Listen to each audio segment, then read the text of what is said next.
Jelang bergulirnya lanjutan kompetisi Championship akhir pekan ini, Sriwijaya FC sempat diterpa isu tak melakoni laga kontra PSMS Medan.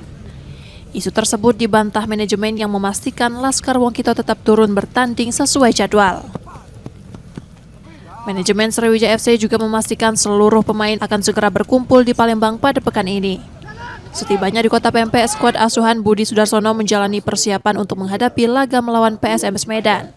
Kita rencananya itu untuk langsung persiapan untuk laga home ya. Belum ada obrolan untuk bicara masalah TC. Tapi kalau misalnya ada pemain yang pengen trial datang, ya kita sambut ya, kita terima. Karena memang kita sekalian juga butuh pemain untuk ketika bursa transfernya terbuka ya.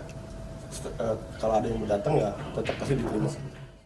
Sebelumnya, Sriwijaya FC sempat berada dalam sorotan setelah menghadapi gugatan di Pengadilan Niaga Pengadilan Negeri Jakarta Pusat terkait permohonan pernyataan pilot dan penundaan kewajiban pembayaran utang. Namun kondisi tersebut dipastikan tidak mengganggu kesiapan tim menjelang pertandingan akhir pekan ini. Nur Muhammad, Kompas TV, Palembang, Sumatera Selatan.